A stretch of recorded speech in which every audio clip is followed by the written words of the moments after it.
very happy and honored to have these senior people sitting next to me with more than, I would say, almost 100 to 150 years of experience in sadly.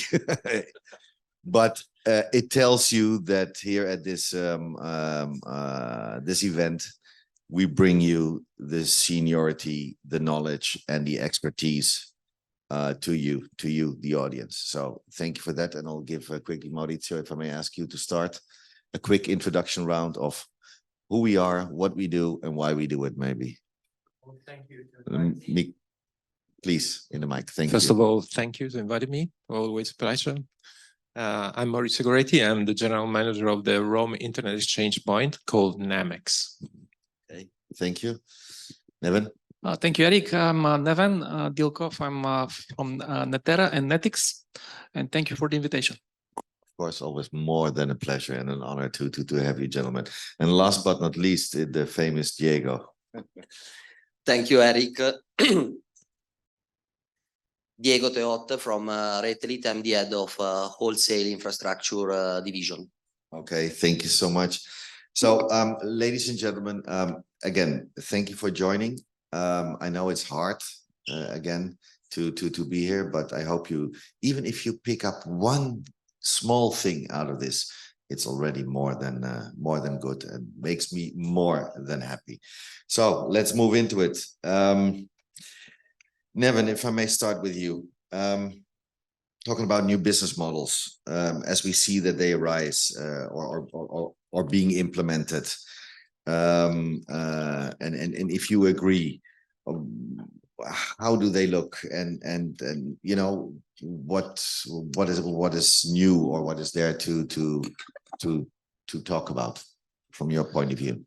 When I was preparing for this panel, I did quite a lot of reading, and my colleagues were helping me about some of the new developments in the last few years regarding technological advances and stuff. And actually, funny enough, I think that I'm very pessimistic in general about the telecom industry, but in this. But you look optimistic, really optimistic, always smiling. I'm optimistic because I know what to do in this pessimistic time.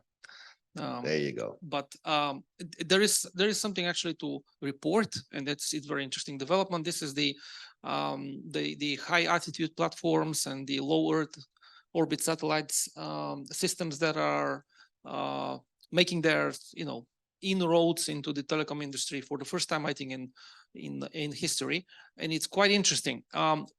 It's actually interesting because of reasons that you might not even realize. In the telecom industry, since the very beginning, like since the dawn of the telecom industry, there being three basic services. This is talking, video, like phone calls, like services, video, and internet. That's it. So the best thing that the telecom industry came up with was the internet, which was how many, 20 years ago? That's it. Nothing really technological interesting has came out of this. I am, my background is also from the satellite industry, because when we were starting, close to 30 years ago, that was the only thing that we could do in Bulgaria. So I'm very much familiar with it, and for years and years, and I have been pushing to see what can be, what can we do more and what can we do better and blah blah blah, and there was not much. And it took a crazy billionaire to come and start something that nobody else in the telecom industry could do, which is a cheap satellite electronically steered terminal.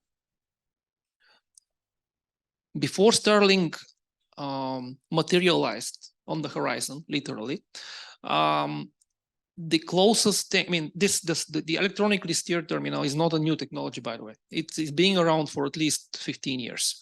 And I've been trying to buy such terminals, trying to develop a service based on such terminals without success. The closest price that I could get from any of the handful, actually maybe less than a handful of manufacturers of such terminals, was between $50,000 and $150,000 for a terminal.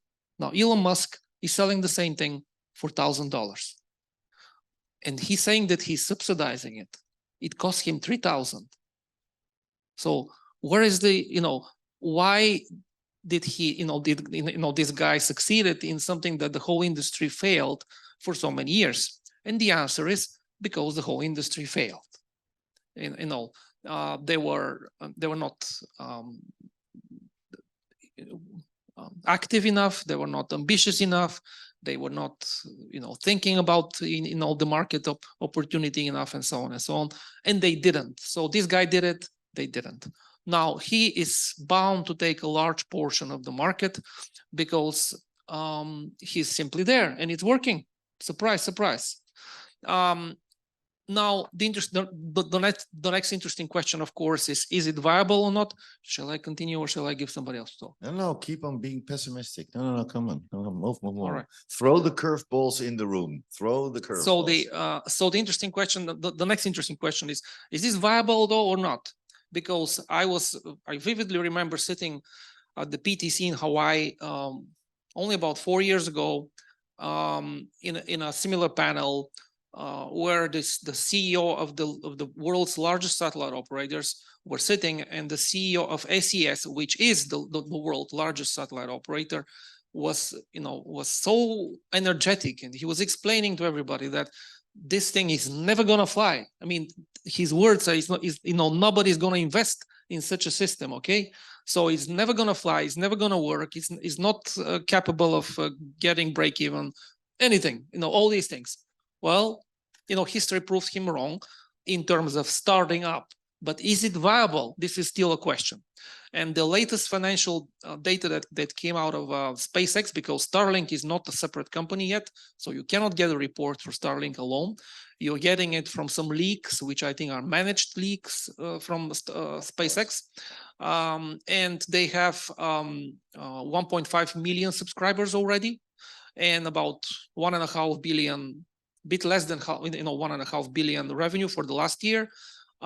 Is that good enough or not? Well, in terms of ARPU, they're actually quite well. They're hovering around $100 per subscriber, which is very healthy. It's a very healthy ARPU. In terms of subscribers, they're about 10 times less than what Elon Musk's, pretended that they would have. Then again, the guy is known for, having these wild predictions and they never come true, but at the end of the day, they do. So is it going to happen or not?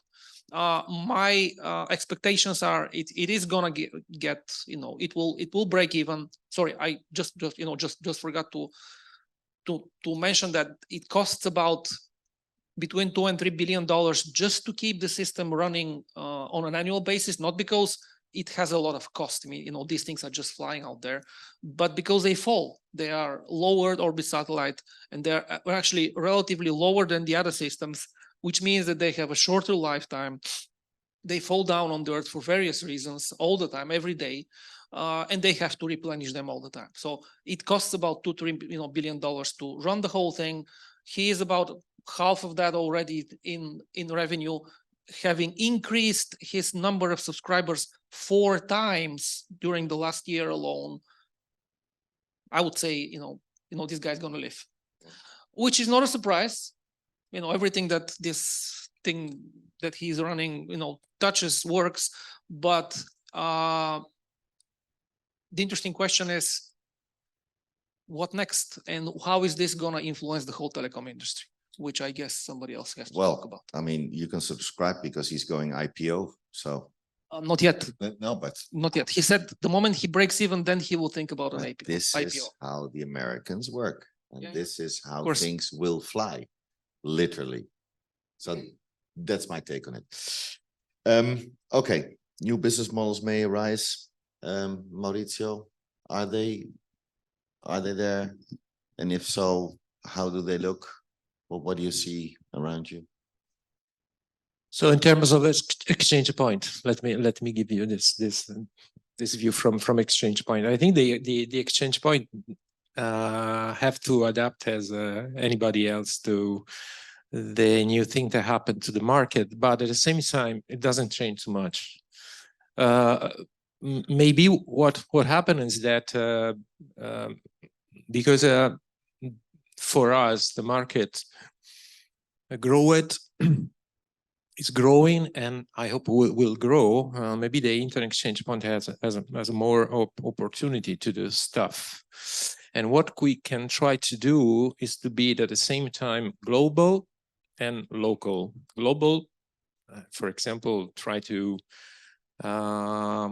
be part of this new submarine cable system that connect mainly the continents or the Mediterranean area, and Italy has an opportunity for that. But at the same time, try to be local, because, for example, in the case of Namex, we grow it in the last years because we became mainly the point of interconnection between content providers, the big guys, and the national access providers. So the big guys look at for a place where they can connect their contents to the national access providers that can distribute in the most efficient way their contents. And I think this is something that is that will continue in the future.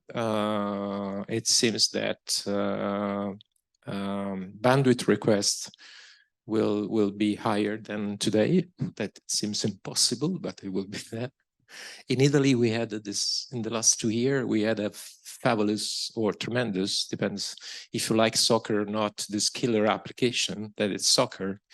So a company gets the rights to exclusive stream live all the matches of the main championship in Italy, the Serie A, and this gives a big boost to the market and stress lots the concept that you have to be global, but at the same time you have to be able to distribute efficiently the traffic inside the country. So that's why I think we will see more and more small edge exchange point in the countries, not only in the tier 1 or tier 2 city, but in the smaller country, because you have problems in efficiency, and you have problems sometimes for some application in latency. So all the traffic that pass from one internet service provider to another, the interconnection traffic, have to be more and more local, closer to the end users. So I think we have to work in that direction. Okay, Diego, talking about the market and possible market changes, what from your point of view are the current and the future market demands and challenges, and which strategic opportunities do we see from your point of view? Okay, starting from the business model that we have discussed until now, I would say that we are not in front of a new business model, but an evolution. Telecommunication industry is very similar to any transport industry, including we had the experience, everybody here, especially here, with aviation industry. So initially telecommunication is transport from A to B. Then evolution is starting in A to B, but like in the airline, I need the ground services. So I need the pre-sales, the analysis, the design. I need the resiliency of the route. I need low-cost routes. I need a high-value route. I need airports. That is a different type of exchange of airport, different traffic, local hubs. So all this is driven by the fact that the connectivity itself changed the relevance for the business and the nation itself. We have now security perimeters for the cybersecurity. Initially, IP was sold by megabit. Now you need the DDoS. You need the geo services in order to protect. So going to the positive way, yes, I'm positive, because all these things cost money. You pay for business, you pay for business class, and you are not available to pay for a Ryanair transport. That's exactly the same for the infrastructure and for the connectivity. How many stops I have from point A to point B? Which type of service I get? I'm going to be repaired in 2 hours, or I'm going to be repaired in 2 days. Is truly available the services? Do I have all the documentation of the services that I need, that is built, the agreement, the API between my NOC, your NOC? I'm talking about the wholesale perspective. And all the industry is changing in this way. So even if the price for effective bit transported, linking to the submarine cable system on the session before, multi-fiber, multi-core, that is the bandwidth grow and the price per megabit, the price of the service can't go anymore lower if you need a premium services. And a lot of business, government, enterprise, core network for the wholesale, local service provider today need high availability and measured services. Latency, you mentioned it in different sentence during your answering, is today a key point. But we as provider, we sustain a different cost to provide a different latency. The service cannot be priced the same. So in terms of business model and market demand, the users must understand, and they will, that they can't pay the same price for different services. This is the challenge that the market has today at the wholesale, enterprise, and even end user. US, that is a very mature market, the access even for the retail user cost much more than in Europe. And from this price, all the chain of value is created. And, So, I have a last point on the Leo, on the Starlink. There is another, in terms of innovation that is needed by the industry. Starlink, for instance, if you remember, we are all in this industry since here. Google, Amazon, Facebook hired all the strategic network negotiator from Orange, BT, and so on. I had a lot of interaction with the company you mentioned, and at a certain point there was nobody senior in the industry there. And I asked, why you are building a super new internet infrastructure and you didn't hire any expert in it? And they say, because we want to innovate. And so we want to get people building the network, building the new concept of the internet, that is the Elon idea, that are not coming at all from the old telecom industry, in order that they come fresh and clean with new ideas, new approach, and new challenge. Thank you. okay. Just continuing some of the things that there are, I mean, you know what you're saying. You have to realize the revenue of the American telecom operators is much higher than in Europe, simply because there is much less competition in the United States. The market there has always been much more consolidated, a lot less, players. I think that a large portion of the American population has only one choice of whom to buy the service where they live. And this is not a good example of a well-operating market. The European market is much better in that sense because there is a lot more competition. Still, it's not in a very, in some segments it's not enough by far, but it is, compared to the US, is much better. In terms of you were talking about the new business models and how users should pay for different tiers of service and stuff. There is a very interesting debate in Europe right now on a very high level in the European Commission, which the organization that I'm part, the European Competitive Telecom Association, is also taking part. ECTA. Yeah, that's right. I'm sorry. The good old actor. Yeah, it's good for sure. I don't know how old it is, but it's really good right now. And there is this discussion: should the OTTs, the hyperscalers, should they pay for using the networks of the telecom operators that they're running on top? The fair share debate. And some of the oldest and biggest telecom operators in Europe are having a wet dreams that the OTTs are going to start paying them. I think this is complete bullshit. It's never going to happen. No matter what kind of regulatory environment comes, and they should stop waiting for that. The users are going to get their content from the hyperscalers because they are generating it, and the hyperscalers are ruling this game. It's as simple as that. Okay, cool.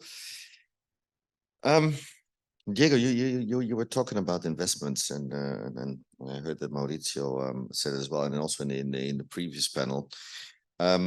So how do you judge actually the success of investments in the system? But moreover, how do you think, and it's a dual question, how do you think that we can meet the ISP current and future capacity and connectivity demands, especially looking at let's say on the national level and on the international level? So actually, two questions: how do you measure or how do you judge, let's say, the investments, and what does it do for, with regards to the demand on the national and international level?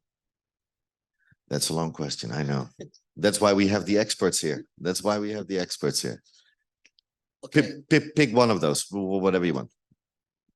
Investment, as it is today, are mainly done by, let's say, large carriers. And especially now with the cost of money raising, there is a lot of constraints on the investment, either at national level, despite the PNRR, and at the private level. Company like us are more money conscious than in the past. However, on the other side, in a country like Italy, there is a lot of unused distributed infrastructure from past investment that is available, must be, let's say, refurbished, reused, and shared. On these, local service providers are very, very good at using sewage, using public lighting services, using abandoned duct. Especially here in Lazio, there is near Latina, there is some construction that we use by a local service provider. So I see that the demand of a network that is made by the sum of all the components linked can be only reached by cooperation. If I have to go to our case, traditionally Retail, even before the merging or acquisition by Asterion, Irideos, and so on, was very close to ISP. So we were using infrastructure of local multi-utilities transformed in local service provider or local service providers. This trend continues today. Again, going back to the concept of not any connectivity has been created equal for a large e-commerce provider that needs connectivity availability, because in their logistic sites, they have robots that needs latency to access cloud services that are running the robots, and needs continuity, because in Christmas it would be extremely unlikely that all the logistics stop. And the only solution was a conduit and the fiber from a local ISP that has the access. But this was in a very special location. So we acquired and we provided the full solution. Differently, this service provider would have never sold this infrastructure to anybody else, because the capability that you need to contract to manage and to transport the traffic of this large logistic provider can't be delivered by the local service provider. So I see that service provider needs a kind of marketing channel through the large service provider in order to make their infrastructure available for the usage and the consume to actors that will never reach, will never contract, and will never trust local service provider for a large international network. That's one of for sure of the aspect of the case. We have dozens, including, for instance, and this is not a secret, Retelitis together with Telecom is the only provider qualified by US government. You know that they have the base in Sigonella. And there we make large use in one location of a local service provider in order to provide the relevant redundancy to the connectivity to the military base.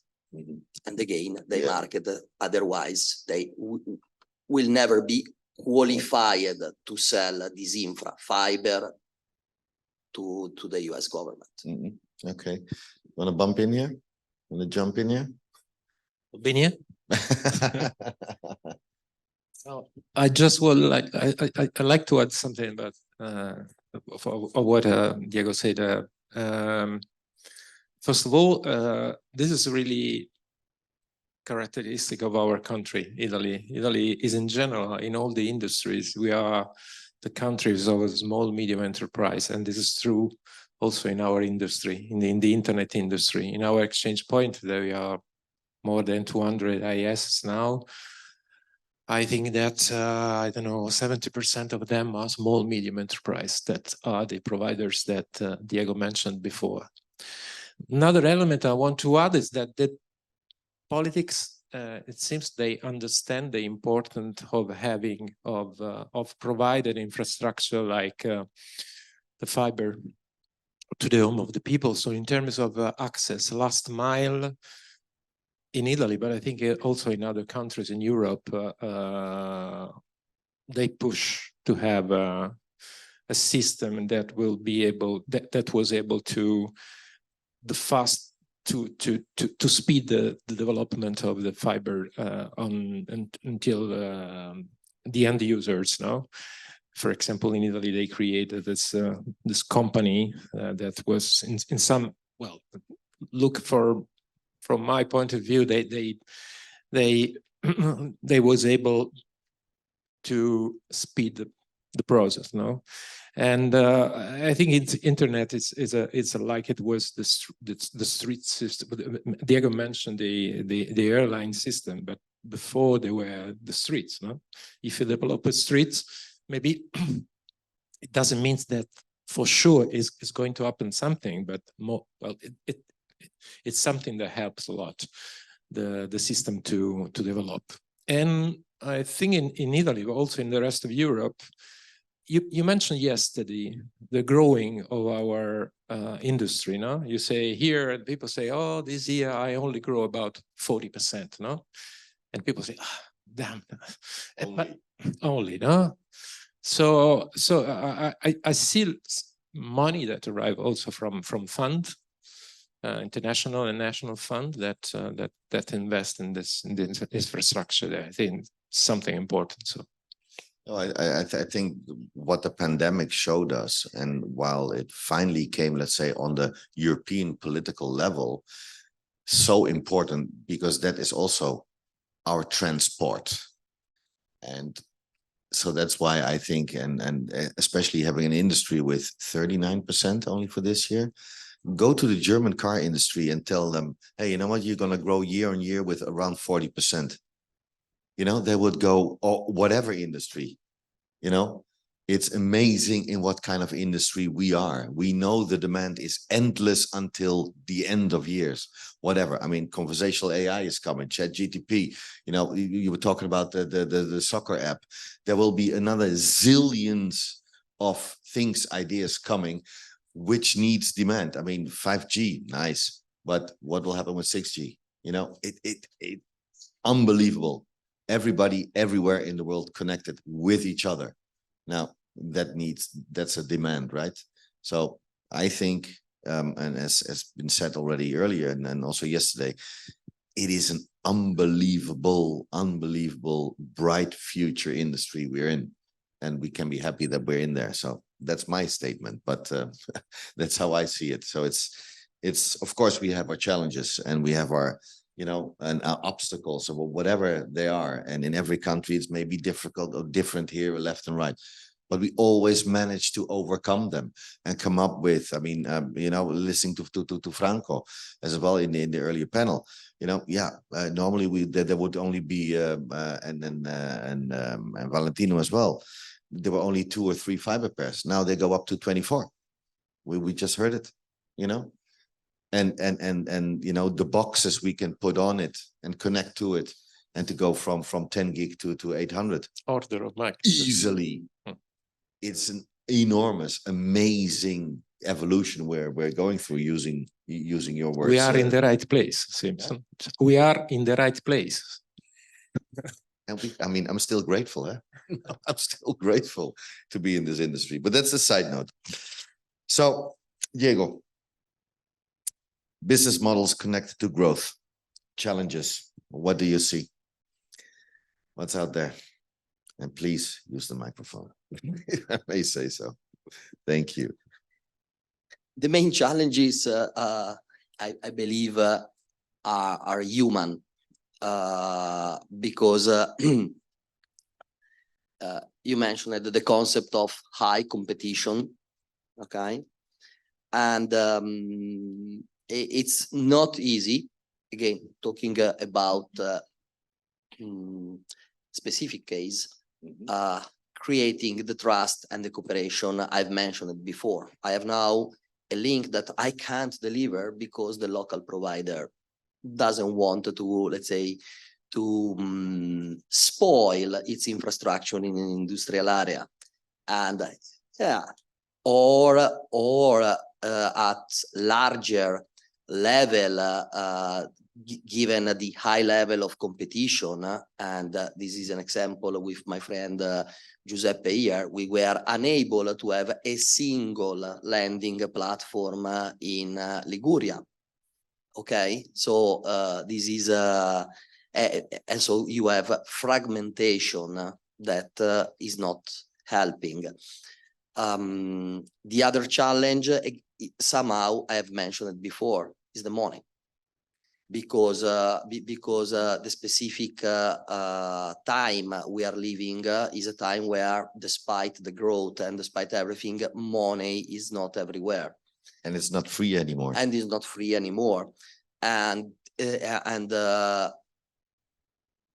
the overall, a large portion of the overall infrastructure we have available today need renewals, upgrade, new cable, new technology, new splicing technology, needs safety, because we didn't talk about safety of the infrastructure. On some part of the infrastructure, in specific location, we have an high rate of fault due to fire and sabotage, and there is no coordination between us, infrastructure provider, in order to keep it safe.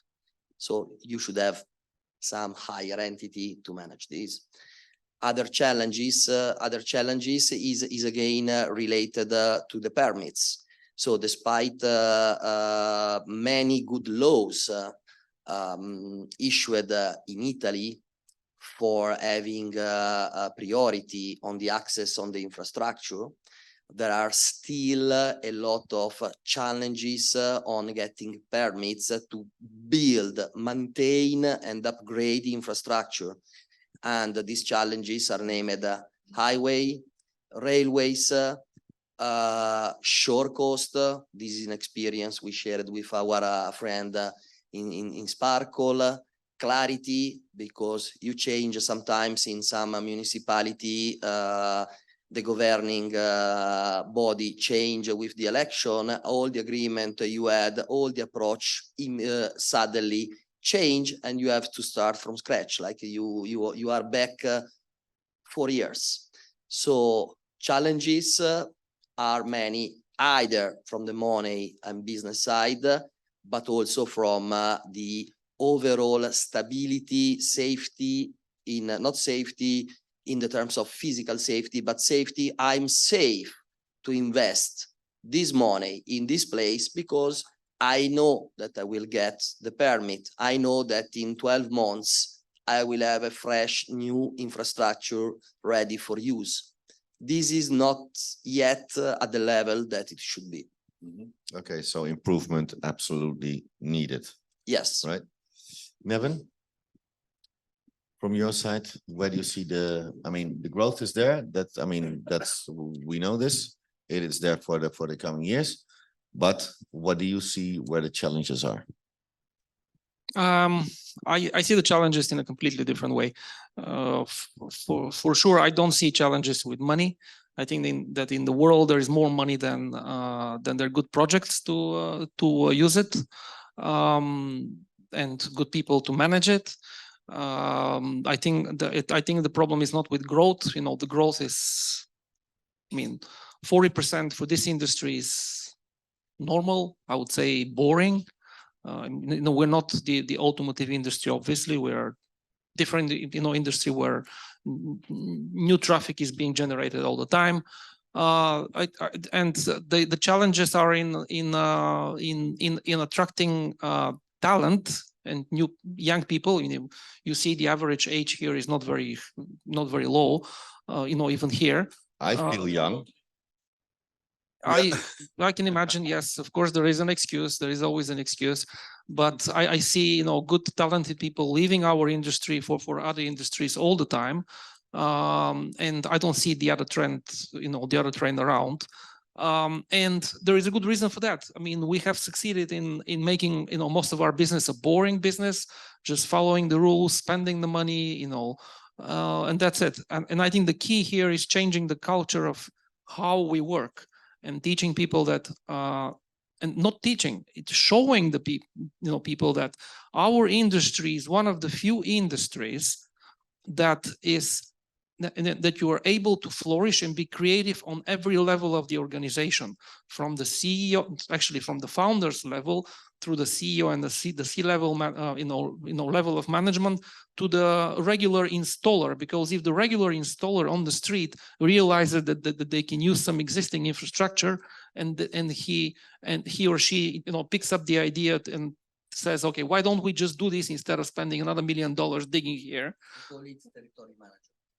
Territory manager, you realize that you could be creative on every level of the telecom industry organization. And I think this is the only way a telecom nowadays could be successful in the long term, by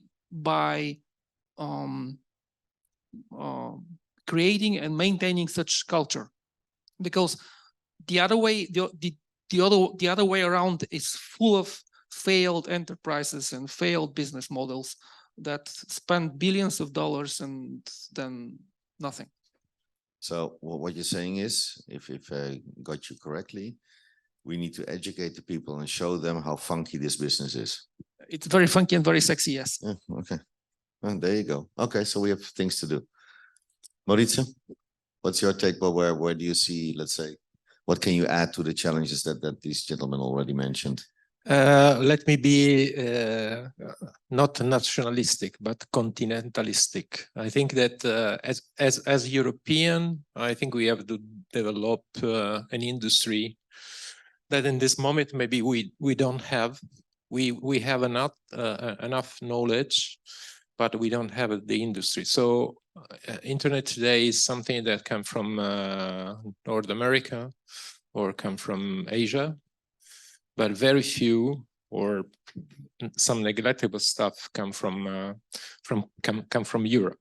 Some technology, yes, but this is not enough. So I think that we need to. I think that politics again have to think about that. It's not just a matter of the industry, because I think politics have to recognize that not only the roads, but even the technology and the application that use these roads have to be developed. We are talking about AI, we are talking about this wonderful stuff. But we have to develop an industry. That's in Europe, I think. And that's it. I think this is the most challenging things that maybe another point. Let me say this as Maurizio, not as the Namek CEO, that I think we have to be careful that our market do not become too much oligopolistic. So there are few industry, few company, they are maybe so big that there is the risk that became too big, that forced the market. Well, I think the fact that our market, the internet is open, is not centralized, is distributed.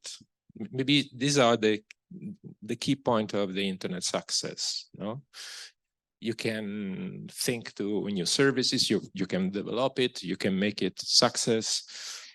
So again, politics is important because I think internet now is very important in our society. It's something that are everywhere, and I think politics have to do a better job in that. They started. European Union are doing something. The single nations start to understand something. Luckily, we have a new generation of politics that start to understand better things that the previous one, but I think this is a challenging stuff that we will have in the future. Mm-hmm. Okay, but do we have the good hopes? Yes, I think so. Yeah, absolutely. It's a challenge, it's. What did you say? I say not sure because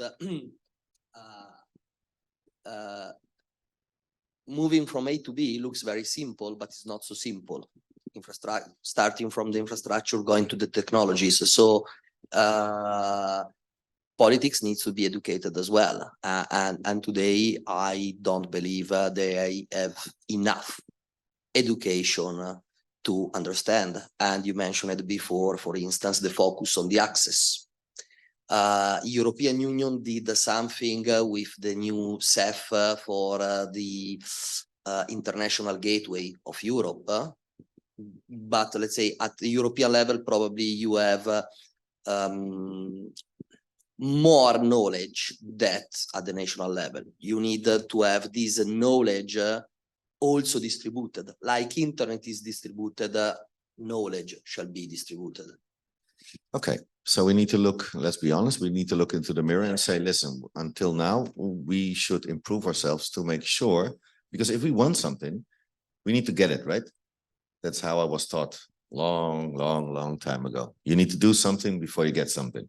So it's us, the telco industry, who needs to make sure that the government, whatever government it is, understands exactly what the needs are, where it's going, all these kind of things. So it's us actually who need to take the action because, I mean, nothing comes if we don't do anything. Every provider is doing some kind of action, but again, traditionally, most of the action are done by the 2-3 largest infrastructure or telecom provider in the country that are by default old and by default oligopolistic. And the cost or the education or the conversation with government is not all is a must, as you say, but is also a cost that not everybody can afford. Okay. I hear yes, but still we need to go there, educate them, make sure what we want and why it's needed and how they can benefit from it, right? That's correct. It's done usually at the local level. Usually this one is very easy at the local level. Because looking at the automotive industry, they don't go to the local level. They go immediately full force with a huge amount of money and a huge amount of lobbyists. They are in Brussels, day in, day out. And they make sure that things are sort of changing in the old days more towards them. Now it's a different story. But is it not?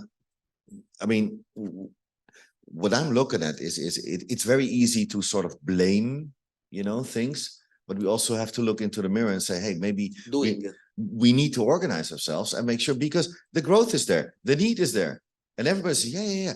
Look. I mean, ask 10 people, and they did a survey over 100,000 of people. How many people do you think out of 10 first look at their phone before they have their first coffee when they wake up? 100%. No, unfortunately not, because they also talk to a lot of, like my mom, you know, all the people, and they first have their coffee first. No, it is 7.2. So 71% out of 100, over thousands, 100,000 people, they first look at their phone. So that's the first thing they want before they even want to have food or water or whatever. No, you know, what's going on? What happened? Or I missed a message or an email, whatever it is. So it's inevitable. It's inevitable. So maybe if we organize ourselves maybe in a different way, I don't know, because other industries, and I sometimes talk, I'm a day chairman for other industries as well sometimes, they do things differently. It's just, let's go, guys. Let's hit on the governments and let's make sure that they understand. And they are in not, let's say, a privileged, growing industry as we are. So we are doing something. We need to look into the mirror. That would be my thing. And how we can do it? Okay, I mean, you can talk about it for hours and hours, but I think that is something that we need to do, because you know it's often that we say, but it's the regulator. No, it's the government. I don't get the license. I don't get all true, but we need to go out there and get it. Emmanuel, you want to say something? Okay.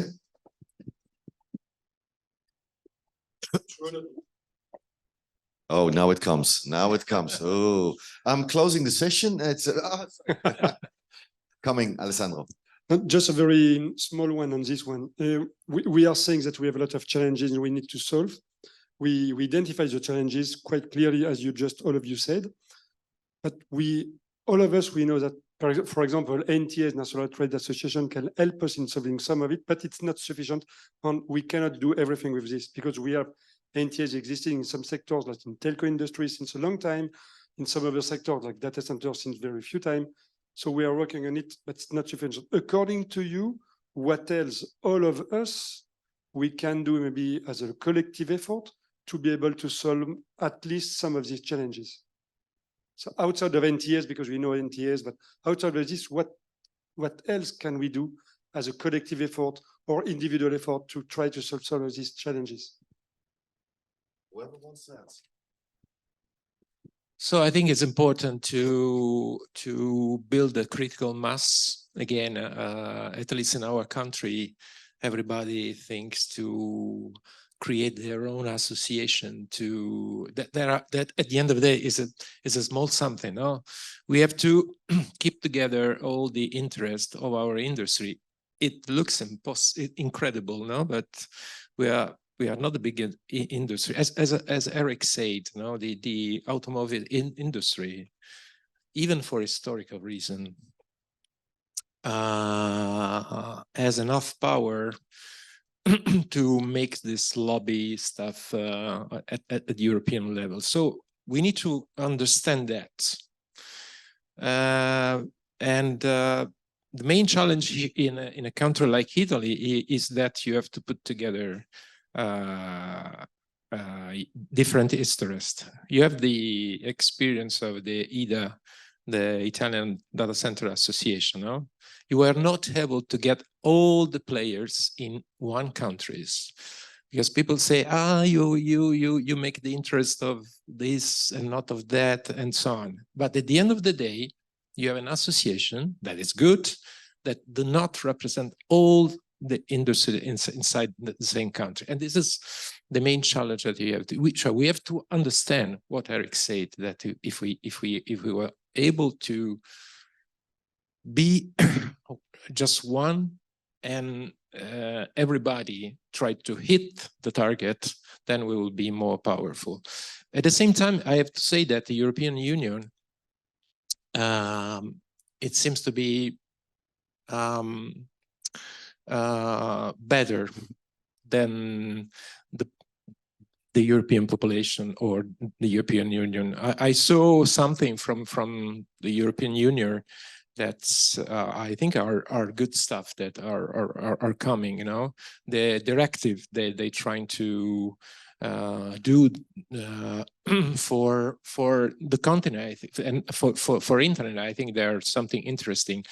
For example, on the fair share, on the development of infrastructure, on try to let the market remain open. I think that, but main challenge is to convince the people, convince ourselves that we have to be together and not divided. Thank you. Let me give you the answer. Let's block the internet for 24 hours. Let's see what happens. Then there you go. And then everybody on the highest level, on all the governments, wherever around the world, then the money will flow, then the things will come. Or 24 minutes, like Alessandro said. No, of course, that is quite drastic, I know. But sometimes we need a disaster to think again, right? Or to wake up.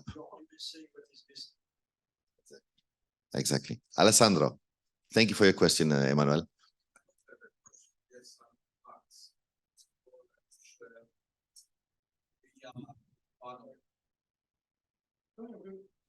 Yeah.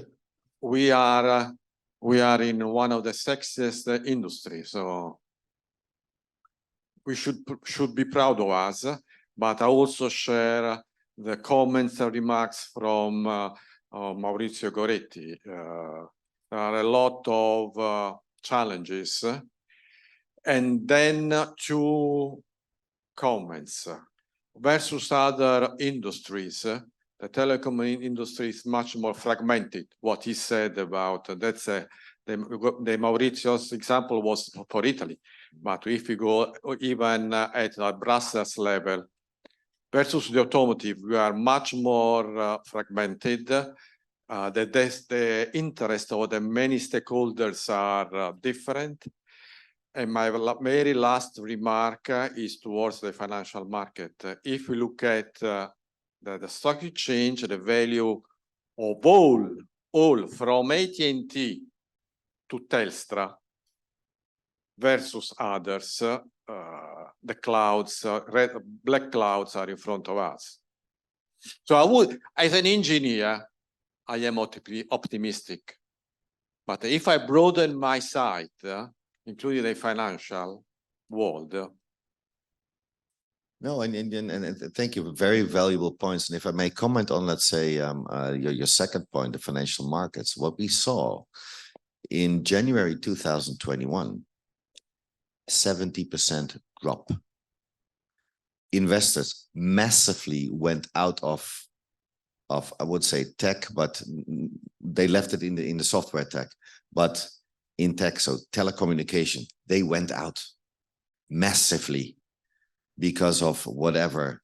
Well, it's not clever, because by the end of the day, listen, you know, we are in 2021. We are you know, hitting in the fully in the corona pandemic. Hey, you know, demand is going up. It should be, but this is how financial markets work, unfortunately.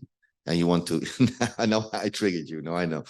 No, so it is also very important that we make sure that, and I call it funky and juicy, some call it sexy, whatever, it's all fine. But we need to make sure that we also, to, let's say, the financial, to the investors, make sure, even if money is not free anymore, it's, you know, now it costs, we still have now 4, 5, 6% of interest on it. We still need to make sure that it remains as funky and juicy as it is, to make sure that we have, let's say, long-term investments in there. And then hopefully maybe the stocks will go up again. A very, very short personal experience. I saw a press release related to one of the most important European telco, one of the top 3. And so I was curious, and then I moved to the value of the stock exchange of these top European telecom operators over 10 years. Over 10 years. It was a drop. So, and if my EV, so my enterprise value is dropping with a minimum 70%, how do I go to any bank or investor or whatever fund to get my money? It's difficult, right? But again, it's also perception. I mean, how is it possible then? And I don't want to go too much into the financial side, but how is it possible that people can even sell air and get a huge amount of money behind it? Because there are missioners and visionaries who know exactly how to market their product or even non-product. My very last comment, 2 days ago or 3 days ago in New York, at the New York Stock Exchange, there was an IPO of Instacart. Instacart provides a delivery food.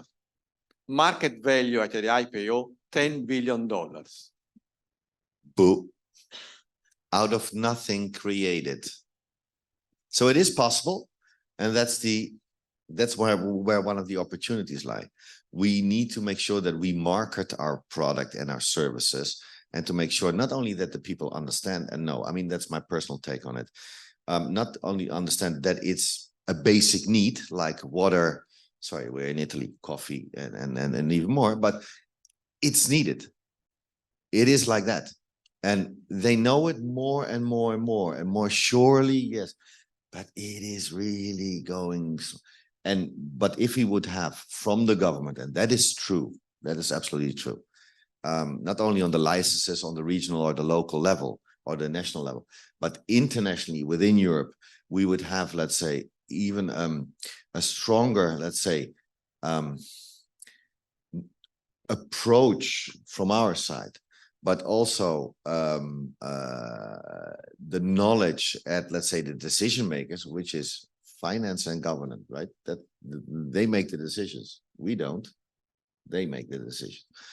And to make sure that it is very needed, inevitable, it's your bread and butter, and but it's for us again to make it, you know, market-wise sexy, as you said. So Alessandro, I would like to thank you very much.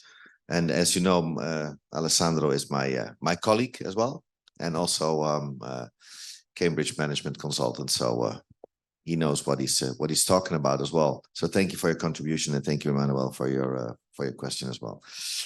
So because yeah, I'm over time. I know lunch is coming. I know. Last quick message, last message for the audience. Do you have anything? Optimism. That's a good one. We have to be optimistic. I think that we are. I think we are doing. Maybe we can always be better, but I think we are in the right place. And what you say is right, but I think the politics start to understand that internet is fundamental in nowadays society. But yes, we have to keep pushing on that direction. And there is a lot of challenges, but there is a lot of opportunity. There is an incredible number of opportunities that we have to try to get.